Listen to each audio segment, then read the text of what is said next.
Assalamualaikum warahmatullahi wabarakatuh. Halo sahabat Facebook, apa kabar? Semoga kita semua selalu sehat. Baiklah, pada kesempatan kali ini saya mungkin bisa kita bilang berbagi sebuah informasi, yaitu bagi kalian yang ingin tes TNI ataupun ada keluarganya yang ingin tes TNI, dan semoga informasi ini bermanfaat. Karena beberapa kali saya menemui itu, saya ketemu anak sekolah, dia ngomong bercita-cita ingin jadi TNI, tapi dia bingung harus ngapain. Jadi maksudnya tuh apa-apa saja tesnya, bagaimana tahapan-tahapannya, dia tidak mengerti. Jadi istilahnya itu dia itu punya cita-cita tapi tidak tahu arahnya itu mau kemana.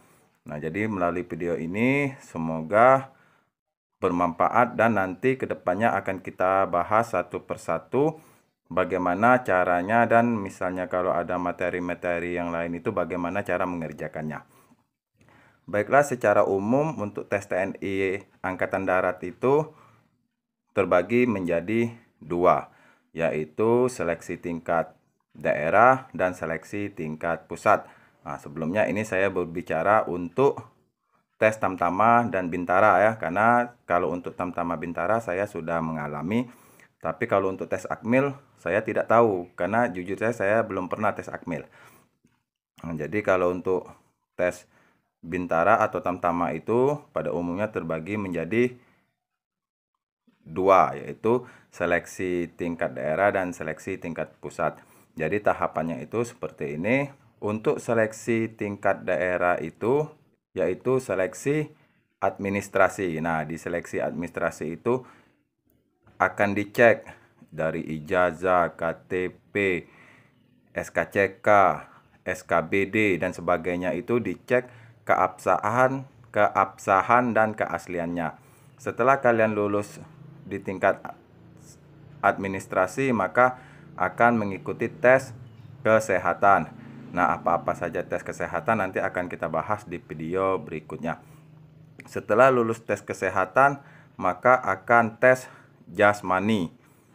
Setelah tes jasmani, tes, kalau bahasa sekarang ini banyak yang nyebut itu litpes, tapi kalau bahasa kami dulu itu menyebutnya mental ideologi. Itu penelitian personil, jadi meliputi wawancara dan tertulis.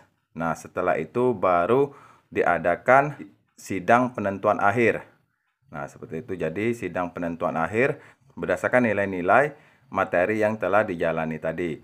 Nah, siapa-siapa yang lulus di tingkat daerah ini tadi, di penentuan akhir tadi, maka akan dibawa ke seleksi tingkat pusat. Seleksi tingkat pusat ini, oh ya, kalau seleksi tingkat daerah tadi biasanya itu di Agenrem. Nah, untuk seleksi tingkat pusat ini maka akan dibawa ke Agendam.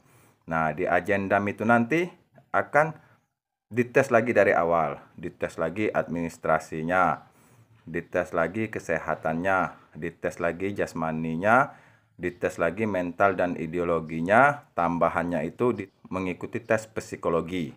Nah, kalau di tingkat daerah tadi itu belum ada tes psikologi.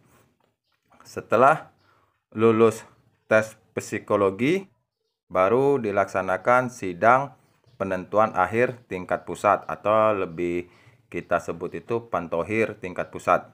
Nah, siapa-siapa saja yang lulus di penentuan tingkat pusat itu, itulah orang-orang yang akan masuk pendidikan. Mungkin itu saja informasi dari saya. Kedepannya nanti akan kita kupas satu persatu. Semoga video ini bermanfaat. Wassalamualaikum.